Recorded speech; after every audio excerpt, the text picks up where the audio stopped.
अस्सलाम वालेकुम। आज का पैथोलॉजी लेक्चर होगा पेरिकार्डियल डिजीज़ेज़ के बारे में। So what is pericardium? आपने एनाटॉमी में पढ़ा तो होगा, इधर मैं एक ब्रीफ सा एक कॉन्सेप्ट दे रही हूँ कि जो हमारा हार्ट होता है, इट इज़ एनकेस्ड और enveloped by a sac which is pericardium. Pericardium की 2 लेयर्स होती हैं, पैराइटल और विसरल पेरिकार्डियम।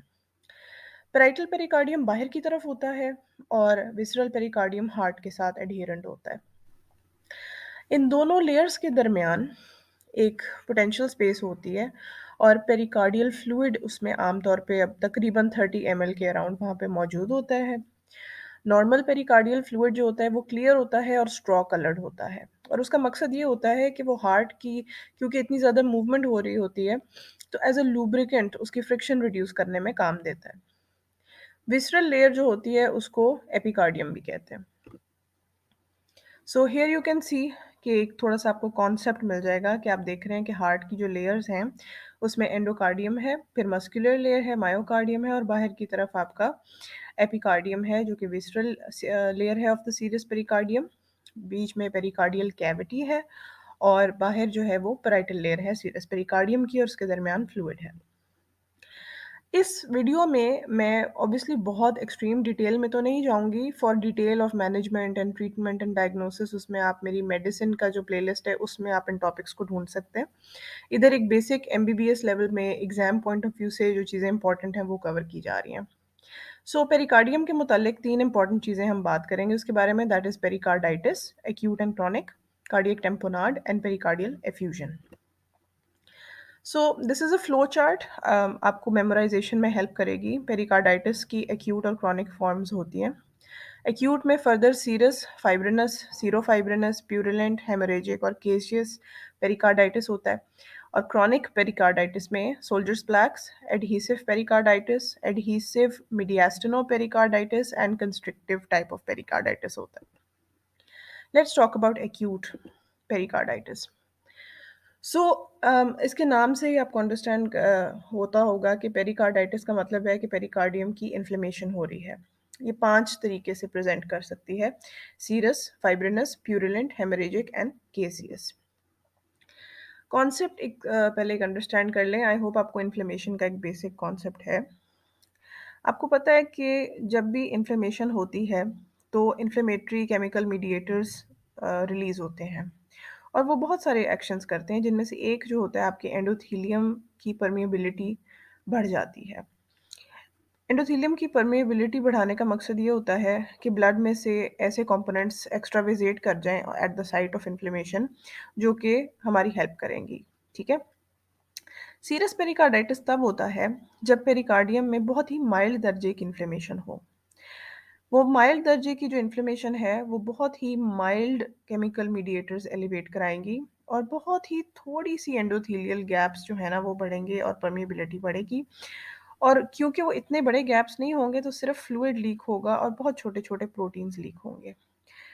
लिहाज़ा जो सीरस फ्लूइड होता है, उसकी कैरेक्टरिस्टिक्स में ये शामिल होता है कि वो क्लियर है, स्ट्रॉ कलर्ड है, प्रोटीन रिच है और उसके अंदर कुछ इन्फ्लेमेटरी सेल्स हैं और इसकी स्पेसिफिक ग्रेविटी हाई है।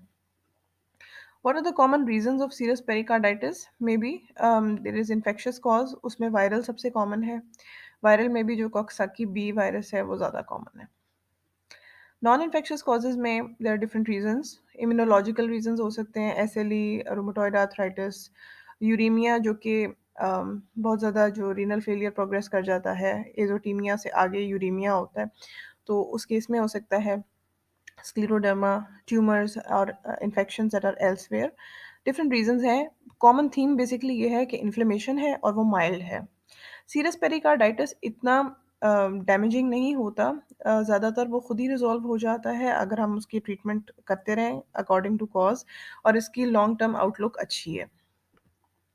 फिर आते हैं फाइब्रिनस पेरिकार्डाइटिस। फाइब्रिनस सीरस से एक दर्जा ज़्यादा सिवियर है पेरिकार्डाइटिस। इसमें जो इन्फ्लेमेशन होती है, वो उसकी इंटेंसिटी थोड़ी-सी ज़्यादा होती है, जिसकी वजह से इन्फ्लेमेटरी मीडिएटर्स ज़्यादा बनते हैं कंपेयर टू सीरस और परमिएबिलिटी ज़्यादा होती है कंपेयर टू सीरस और थोड़ी-सी ज़्यादा परमिएबिलिटी की वजह से थोड़े से बड़े साइज़ के भी प्रोटीन्स एक्स्ट्रावेजेट हो जाते हैं इनटू द फ्लूइड, जिसमें एल्ब्यूमिन, ग्लोबुलिन्स और फाइब्रिनोजन है, जिसमें मेन चीज़ जो है वो फाइब्रिनोजन है जो फिब्रिन बनाता है। लिहाज़ा इसका जो एक्सुडेट होता है, इसके अंदर इसकी मेन कैरेक्टरिस्टिक ये है कि ये फाइब्रिनस एक्सुडेट होता है, ठीक है? जब आप इसकी एग्ज़ामिनेशन करते हैं इस फ्लूइड की, तो ये इसका बहुत बड़ा फ़ीचर है। फिर ये कि यू हैव टू अंडरस्टैंड कि जब हार्ट बीट करता है वैसे तो it does not make a sound, ठीक है? लेकिन जब सरफेसेस इन्फ्लेम्ड होती हैं, सारे के सारे जो पेरिकार्डाइटिस हैं, उसमें जब दोनों पेरिकार्डियल लेयर्स इन्फ्लेम्ड होती हैं, तो वो आपस में जब रगड़ खाती हैं, तो एक रब की आवाज़ आती है। जब आप ऑस्कल्टेट करते हैं, तो you here something called as pericardial रब। ये सारे पेरिकार्डाइटिस में हो सकती है। लेकिन जो फाइब्रिनस पेरिकार्डाइटिस है, इसमें क्योंकि फाइब्रिन कवर्ड सरफेसेस होती हैं, तो इसकी वजह से इसका ना स्क्रैची साउंड ज़रा ज़्यादा होती है। तो this kind of pericarditis has a slightly louder pericardial rub than the others. इसके कॉजेज़ सीरस पेरिकार्डाइटिस वाले कॉज़ ही हैं, बस सिविरिटी बढ़ गई है ज़रा। Other important causes to note are acute MI, post MI pericarditis जिसको ड्रेसलर सिंड्रोम कहते हैं, chest irradiation, trauma to chest और पोस्ट कार्डियक सर्जरी यानी कि आइट्रोजेनिक। वन लाइनर आपको समझाती हूँ सारी बातों का। तो आपको पता है कि एमआई के बाद इन्फ्लेमेशन का प्रोसेस हो रहा होता है और वो that can spread to the pericardium, ठीक है?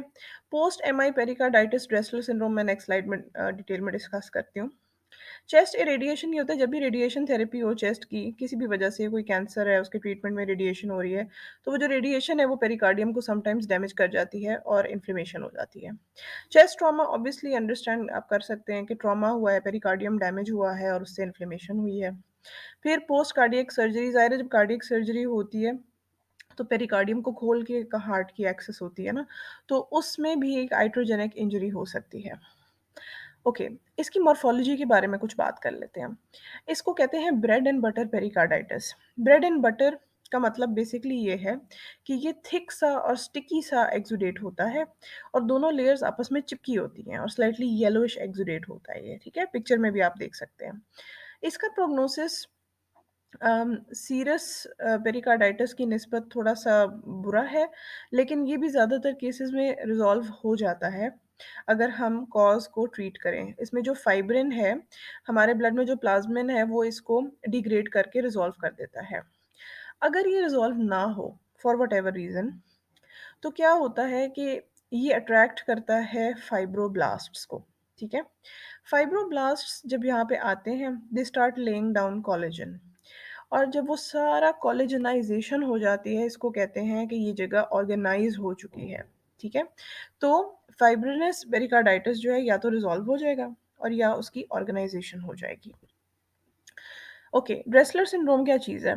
ये एग्ज़ाम में बहुत पूछते हैं। इसमें बेसिकली ये होता है कि हिस्ट्री होती है कि पेशेंट को एमआई हुआ है और उसके 2 टू 10 वीक्स के बाद पेशेंट दोबारा चेस्ट पेन के साथ आया है, ठीक है?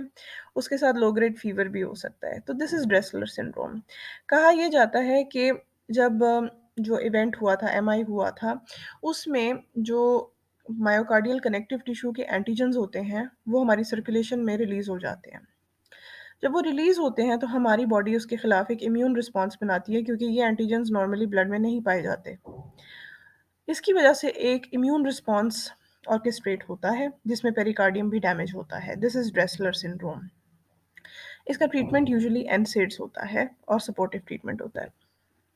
Now let's talk about the third kind, which is serofibrinous. This is basically a combination of serous and fibrinous pericarditis. इसका जो fluid है उसमें जो है वो fibrous element भी होता है लेकिन साथ उसमें serous exudate भी होता है, थोड़ा सा ज़्यादा fluid किस्म का exudate होता है. Then there's purulent pericarditis. Purulent pericarditis को पायोजेनिक या सप्यूरेटिव पेरिकार्डाइटिस भी कहते हैं। पायोजेनिक का मतलब है पस प्रोड्यूसिंग। ये वो बैक्टीरिया जो कि पस प्रोड्यूस करते हैं, वो somehow they gain entry into the pericardium. वो डिफरेंट रीजंस की वजह से हो सकता है। जब उनकी एंट्री हो जाती है तो उससे सिवियर इन्फ्लेमेटरी प्रोसेस शुरू हो जाता है, ठीक है? इन्फ्लेमेशन में तो आपको डिटेल इसकी पता होगी। खैर, वन लाइनर ये है कि ये जो एक्सुडेट होता है इसमें सारा एक इम्यून रिस्पॉन्स और इन्फ्लेमेटरी रिस्पॉन्स चल रहा होता है। लिविंग, डेड और डाइंग न्यूट्रोफिल्स भी होते हैं, मैक्रोफेजेस भी होते हैं, माइक्रोब्स भी इसमें पाए जाते हैं और बज़ाहिर वो देखने में भी बड़ा एक डिफरेंट सी इसकी लुक होती है, ठीक है? ये ज़्यादा कॉमन जो है वो इम्यूनो सप्रेस्ड पेशेंट्स में होते हैं। अब इन्फेक्शन की जहाँ तक बात है, इन्फेक्शन नियर बाय सोर्स से भी आ सकती है। फॉर एग्ज़ाम्पल हार्ट के साथ ही लंग्स पड़ी हुई हैं, अगर निमोनिया हो रहा है और वो वाले जो बैक्टीरिया हैं वो एक्सेस गेन कर लेते हैं towards the pericardium, infection spread हो जाती है, उससे हो सकता है। कोई सिस्टेमिक इन्फेक्शन हो सकती है जो यहाँ तक पहुँच सकती है। In any case the bacteria are causing the inflammation और ये comparatively severe kind of pericarditis होता है। इसके जब आप एग्ज़ाम में क्वेश्चंस आएँगे तो ख़ास तौर पे दे विल मेंशन कि हाई फीवर है और चिल्स हैं, ठीक है? So that's a big clue towards infective aetiology.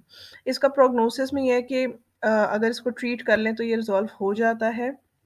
लेकिन अगर आप इसको लंबा चलने देते हैं तो ये ऑर्गेनाइज़ हो सकता है और ऑर्गेनाइज़ेशन जो होती है उससे कंस्ट्रिक्टिव पेरिकार्डाइटिस की तरफ बात चली जाती है, ठीक है? जब भी मैं कहती हूँ ना कि ऑर्गेनाइज़ेशन हो गई है, कोलेजन ले डाउन हो गया है, तो ज़ाहिर-सी बात है कि अगर एक जगह पे कोलेजन ले डाउन हो गया है, तो उसकी स्ट्रेचेबिलिटी और उसका जो गिव है, वो कम होगा और वो हार्ट के ऊपर एक काइंड ऑफ प्रेशर एक्सर्ट करेगी, कंस्ट्रिक्शन एक बैंड की तरह बिहेव करेगी, ठीक है? तो ये क्रॉनिक केस में this becomes constrictive pericarditis. Now we'll talk about hemorrhagic pericarditis. Hemorrhagic pericarditis नाम से हमें पता चल रहा है कि ये इतना सिवियर पेरिकार्डाइटिस है कि पेरिकार्डियल जो कैविटी है उसके अंदर ब्लड आ गया हुआ है।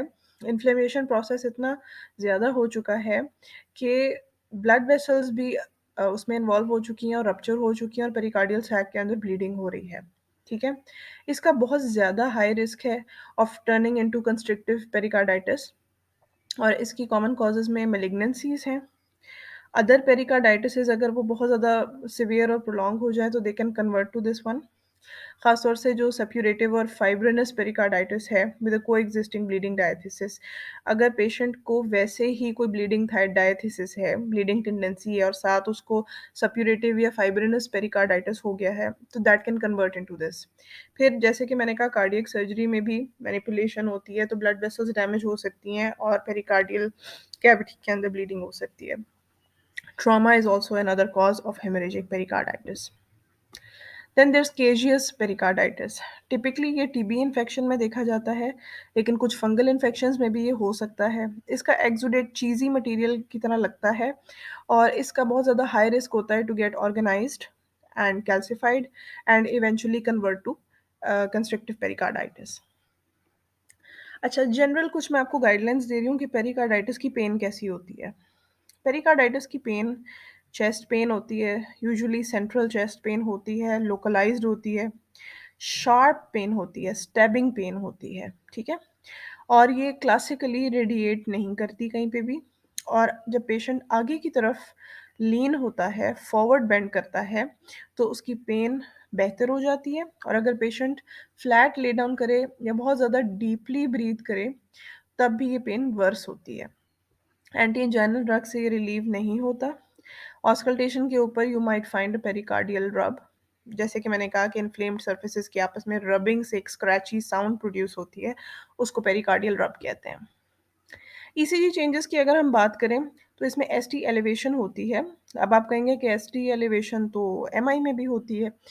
दैट्स ट्रू, लेकिन that's one of the differentials. लेकिन इसके एसटी एलिवेशन की खास बात ये है कि ये सैडल शेप्ड होता है, ठीक है? जो सैडल होता है ना, उसकी तरह इसकी शेप रिज़ेम्बल करती है, इस तस्वीर में आप देख सकते हैं। Number 2, pulsus paradoxus. है तो ये लंबा-सा कॉन्सेप्ट है, बेसिक बात करूँगी। पल्सस पैराडॉक्सिस होता है कि आपकी जो पल्स होती है, वो इंस्पिरेशन में वीक हो जाती है इन दिस केस। तो इसको पल्सस पैराडॉक्सिस कहते हैं पेरिकार्डाइटिस के साथ, यू कैन सी। फिर पीआर डिप्रेशन में और मे नॉट बी देयर, लेकिन इट कैन बी देयर, इसलिए मैंने ये भी मेंशन कर दिया। लेकिन अगर आपसे कोई पूछे एक फीचर ईसीजी का, तो you will see ST elevation. Okay, now will talk about healed और या फिर क्रॉनिक पेरिकार्डाइटिस। इसमें ये कैटेगरीज हैं: soldiers plaque, adhesive pericarditis, adhesive mediastino pericarditis, constrictive pericarditis. Soldiers plaques ये क्या चीज़ है? सो बेसिकली ये है कि ये छोटे छोटे प्लाक्स होते हैं कोलेजन के, जो कि जगह जगह बने हुए हैं। They are representing healing of the pericarditis in different areas, ठीक है। ये एज सच कोई हार्म नहीं कॉज करता, it's just a feature that usually comes up in some patients. फिर आता है एडहीसिव पेरिकार्डाइटिस। इसके नाम से आपको अंडरस्टैंड कर रहे हैं आपके एडहीसिव, यानी कि इसमें बेसिकली हो ये रहा होता है कि जो पेरिकार्डियम है उसमें फाइब्रस बैंड्स डेवलप हो जाते हैं, ठीक है, और वो एडहियर कर रहा होता है आपस में। इट्स नॉट डेंजरस क्योंकि जो फाइब्रस टिश्यू होता है वो इतना स्ट्रांग नहीं होता कि हार्ट की कॉन्ट्रैक्टिलिटी को मुतासर करे, लेकिन again this is a sign of pericarditis which has become chronic. Then adhesive mediastino pericarditis. अच्छा, अब ये क्या चीज़ है? इसमें बेसिकली ये होता है कि कॉज ये कि it can be because of caseous suppurative pericarditis और कार्डियक सर्जरी या फिर मीडियास्टाइनम की इरेडिएशन। इससे बहुत ज़्यादा हैवी कोलेजन ऑर्गेनाइजेशन होती है पेरिकार्डियल सैक में, और वो फाइब्रस प्रोसेस इतना ज़्यादा हो चुका होता है कि जो नियर बाय स्ट्रक्चर्स होते हैं उसके साथ भी वो चिपक जाता है। पैथोलॉजिकल एडहेरेंस होती है two things like lungs and your pleura and even your ribs, ठीक है। तो उसमें ये होता है कि जब हार्ट कंट्रैक्ट करता है सिस्टली में, तो उसका ज़ोर बहुत ज़्यादा लगता है क्योंकि ये सारे स्ट्रक्चर्स काइंड ऑफ खिंच रहे होते हैं इसके साथ, और हार्ट के ऊपर बहुत ज़्यादा वर्कलोड पड़ जाता है। तो सिस्टोलिक फेलियर हो जाता है। इसकी वजह से इवेंचुअली हार्ट की हाइपरट्रोफी हो जाती है और eventually there is dilation and then eventually it will turn into heart failure. It can mimic dilated cardiomyopathy. Then there is constrictive pericarditis. ये इन इटसेल्फ एक बहुत बड़ा टॉपिक है। मैं मेडिसिन में इसको ज़्यादा डिटेल में कवर करूँगी। जैसे कि अभी तक मैंने आपको कॉन्सेप्ट दिया है कि पेरिकार्डियम हेविली ऑर्गेनाइज हो जाता है विद कोलेजन, लेकिन इट्स नॉट लाइक इस तरह की ऑर्गेनाइजेशन नहीं होती कि आसपास के स्ट्रक्चर्स को वो एडहियर कर ले। तो इसमें बेसिकली ये होगा कि हार्ट के इर्द गिर्द जो पेरिकार्डियम है वो फिर थिक हो जाएगा और श्रिंक हो जाएगा, और हार्ट के ऊपर प्रेशर पड़ेगा, कंप्रेस हो जाएगा हार्ट, और वो खुल के अपनी कंट्रैक्शन कंट्रैक्शन और रिलैक्सेशन नहीं कर पाएगा, अपना फंक्शन नहीं कर पाएगा, ठीक है। इतना फाइब्रोसिस होता है कि सारी pericardial cavity almost fill up हो चुकी होती है। एक फाइब्रो कैल्सिफिक मैस के अंदर हार्ट इंकेस्ड होता है। इसमें डायस्टोलिक फेलियर प्रिडोमिनेट करता है। क्यों डायस्टोलिक फेलियर का सिंपली ये मतलब है कि आपको पता है कि डायस्टली में वेंट्रिकल्स जो होती हैं वो रिलैक्स करती हैं, दे फिल अप। जब आगे एक कंस्ट्रिक्टिव यू नो इनकेसमेंट होगी तो वेंट्रिकल्स फुली डायलेट नहीं कर पाएंगी और फुली फिल अप नहीं हो पाएंगी जितना उनको होना चाहिए, ठीक है। कंस्ट्रक्टिव पेरिकार्डाइटिस, जैसे कि मैंने कहा, अगर केशियस सप्यूरेटिव हेमोरेजिक ये सारे के सारे अगर रिजॉल्व नहीं होते और क्रॉनिक चले जाते हैं तो फिर ये कंस्ट्रक्टिव पेरिकार्डाइटिस बन जाता है। Constrictive pericarditis can mimic right heart failure due to reduced cardiac output and decreased venous return, ठीक है। इसके ट्रीटमेंट में अगर बहुत सीवियर केस हो जाए तो we can do pericardectomy. Pericardectomy is basically when a portion of pericardium is removed so that the heart gets some room to contract and relax, basically. Pericardial effusion. Okay, now pericardial effusion ये होती है कि heart के इर्द गिर्द जो fluid है normally 30 के अराउंड होना चाहिए, 30 ml के अराउंड। अगर 50 को एक्सीड कर जाए, 50 ml को, तो that is called effusion. Okay, so mainly effusions जो होती हैं they can be serous and they can be haemorrhagic. इस तस्वीर में you can easily see effusion being highlighted here, ठीक है। इसमें एक्सरे फाइंडिंग्स में वाटर बॉटल साइन होता है, एज यू कैन सी कि बॉटल की तरह इसकी एक शेप होती है। और दिस इज़ अ वेरी, इसके डिफरेंशियल में कार्डियोमेगाली भी आ सकता है, लेकिन this is the main thing कि प्लूरल इफ्यूजन का कैरेक्टरिस्टिक साइन है, एग्जाम्स में आता है। Okay, now serous pericardial effusion क्या है?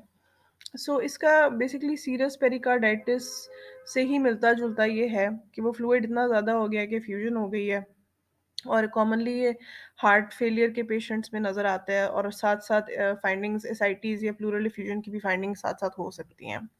हेमरेजिक पेरिकार्डियल इफ्यूजन ये होता है कि पेरिकार्डियल सैक के अंदर यू हैव ब्लड एक्यूमुलेटिंग। अब इसको और हेमरेजिक पेरिकार्डाइटिस को हमने कंफ्यूज नहीं करना। वाई? बिकॉज हेमरेजिक पेरिकार्डाइटिस जो होता है उसमें इन्फ्लेमेटरी एक्सुडेट प्लस ब्लड होता है, लेकिन ये जो हीमोपेरिकार्डियम है, यानी कि पेरिकार्डियल इफ्यूजन जिसके अंदर ब्लड होता है, this can be due to these main causes. The first one is post M I. M I जब हो जाता है और इन्फेक्टेड एरिया इन्फ्लेम्ड होता है, समटाइम्स वो इन्फ्लेमेशन की वजह से वो एरिया सॉफ्ट हो जाता है, इट कैन परफोरेट और हार्ट से फ्रेश ब्लड डायरेक्टली पेरिकार्डियम में जा सकता है। नंबर 2, एओर्टिक डाइसेक्शन रूट की तरफ जब प्रोग्रेस करती है और अगर उसकी जो लेयर है डाइसेक्शन की वो रप्चर हो जाए और वहाँ से इट एंटर्स द पेरिकार्डियम, तो एओर्टिक डाइसेक्शन से भी फ्रेश ब्लड जो है वो पेरिकार्डियम में आ सकता है। फिर ट्रोमैटिक परफोरेशन की एग्जांपल है कि stab wound to the heart, chest के ऊपर स्टैबिंग हुई है, पेरिकार्डियम डैमेज हुआ है और हार्ट भी डैमेज हुआ है और वहाँ से फ्रेश ब्लीडिंग आ रही है। फिर इन्फेक्शियस एंडोकार्डाइटिस में भी ये हो सकता है कि एंडोकार्डाइटिस इतना ज़्यादा हो चुका है कि वो मायोकार्डियम को पेनिट्रेट करते हुए यहाँ पे ब्लीडिंग कॉज कर रहा है। Now what is cardiac tamponade? अच्छा, प्लूरल इफ्यूजन जो होती है ना, ज़रूरी नहीं है कि कार्डियक टेम्पोनाड कराए, ठीक है। जो हमारा पेरिकार्डियम होता है ना, उसके अंदर स्ट्रेचिंग कैपेबिलिटी बहुत ज़्यादा होती है। अगर एक्यूटली एक्यूटली अगर इतनी इफ्यूजन हो जाए और पेरिकार्डियम को स्ट्रेच करने का मौका ना मिले तो तकरीबन 200 ml फ्लूइड भी इतना प्रेशर डाल सकता है हार्ट के ऊपर कि हार्ट की पंपिंग एबिलिटी मुतासर हो, जिसको टेम्पोनाड कहते हैं। What is tamponade? Tamponade is basically इतनी पेरिकार्डियल इफ्यूजन जो कि potentially fatal compression of the heart करती है और वो अपना फंक्शन नहीं पूरा कर पा रहा होता। कार्डियक टेम्पोनाड का ताल्लुक क्वांटिटी ऑफ फ्लूइड से नहीं है, ठीक है, उसका ताल्लुक है प्रेशर ऑन द हार्ट के ऊपर। अगर ये एक्यूटली एफ्यूजन डेवलप हुई है तो 200 ml का फ्लूइड भी टेम्पोनाड करा सकते हैं। और अगर ये slowly slowly slowly slowly chronically build up हो रहा है तो समटाइम्स 2000 ml भी टेम्पोनाड शायद ना करे, क्योंकि पेरिकार्डियम अकॉर्डिंगली स्ट्रेच कर चुका होता है, ठीक है। एनीवे, कार्डियक टेम्पोनाड अगर आपसे कोई पूछे तो पेरिकार्डियल इफ्यूजन है जो कि हार्ट की कंप्रेशन करा रही है और उसको इफेक्टिवली पंप नहीं करने दे रही। ये एक इमरजेंसी होती है। क्लिनिकली जो पेशेंट होता है उसकी पल्सस पैराडॉक्सिस हो सकती है। ईसीजी जो है that will show electrical alternans. Electrical alternans क्या है बेसिकली कि क्योंकि एक फ्लूइड के थैले में एक तरह से हार्ट स्विंग कर रहा है ना, तो जब आप ईसीजी के इलेक्ट्रोड लगाते हैं तो कभी हार्ट आगे पीछे स्विंग करता है, तो क्यूआरएस कॉम्प्लेक्स कभी बड़ा होता है कभी छोटा होता है। तो दिस इज कॉल्ड इलेक्ट्रिकल ऑल्टरनेंस। बैकस्ट्राइड क्या चीज़ है? बैकस्ट्राइड जो है बेसिकली एक सिंपल सी ट्राइड है जिसके 3 मेन फीचर्स हैं कार्डियक टेम्पोनाड के, ठीक है? The first one is muffled heart sounds. Muffled heart sound समझ आती है आपको, ज़ाहिर है अगर हार्ट के इर्द-गिर्द फ्लूइड है तो उसकी जो साउंड्स हैं वो डिमिनिश हो जाएँगी, कभी-कभी लॉस्ट भी हो जाती हैं। तो number 1 hint is muffled heart sounds. Number 2, dilated neck veins. अच्छा, नेक वेन्स क्यों डायलेट होंगी? जब सेंट्रल वीनस प्रेशर बढ़ जाएगा। हार्ट जो है वो इतना कंप्रेस हुआ हुआ है कि वो वीनस रिटर्न नहीं ले पा रहा और ब्लड पीछे की तरफ एक्यूमुलेट होता जा रहा है, तो आपके सुपीरियर वीना केवा के थ्रू और ये जेवीपी वगैरह आपकी रेज हो जाएगी, ठीक है। उसके बाद ये कि फॉरवर्ड फेलियर भी है कि हार्ट आगे भी पंप नहीं कर पा रहा है इफेक्टिवली, तो उससे ये होगा कि सिस्टेमिक ब्लड प्रेशर ड्रॉप हो जाएगा और हाइपोटेंशन होगी। तो ये 3 चीज़ें जो है इनको बैकस्ट्राइड कहते हैं और ये कार्डियक टेम्पोनाड के क्लासिकली जो एक्यूट कार्डियक टेम्पोनाड होता है उसमें ये फाइंडिंग्स होती हैं। क्रॉनिक पेरिकार्डाइटिस जो होता है ना, उसमें ये बैकस्ट्राइड शायद इतना नुमाया ना हो, उसके फीचर ज़्यादातर हार्ट फेलियर से रिजेंबल करते हैं, like hepatomegaly, ascites, peripheral oedema, fatigue, shortness of breath वगैरह। अच्छा जी, वन लाइनर पेरिकार्डियोसेंटेसिस क्या चीज़ है? बेसिकली बाय द वे हर कार्डियक टेम्पोनाड के केस में पेरिकार्डियोसेंटेसिस जो है वो इंडिकेटेड नहीं होता। फॉर एग्जांपल अगर हार्ट से डायरेक्टली फ्रेश ब्लड आ रहा है सैक में तो आप उसको ड्रेन नहीं करते, क्योंकि आप उसको जितना ड्रेन करेंगे उतना ज़्यादा ब्लीडिंग दोबारा हो जाएगी और इवेंचुअली पेशेंट शॉक में चला जाएगा, ठीक है। That's a Contra indication. लेकिन जनरली जो मोर कॉमन केसेस होते हैं ऑफ कार्डियक टेम्पोनाड, उसमें pericardiocentesis can be a life saving procedure, ठीक है। इसमें बेसिकली एक नीडल के थ्रू आप फ्लूइड एस्पिरेट करते हैं और प्रेशर हार्ट से एक्यूटली रिलीव कर देते हैं। फाइनली ये बहुत जनरल और बेसिक वे में मैंने एक्सप्लेन किया है। फॉर डिटेल्स आप मेडिसिन की प्लेलिस्ट में एक-एक टॉपिक को चेकआउट कर सकते हैं। If you like this video, please like, comment, share, and subscribe to my channel and follow me on Instagram and Facebook. And I'll be back with another video. Allah Hafiz.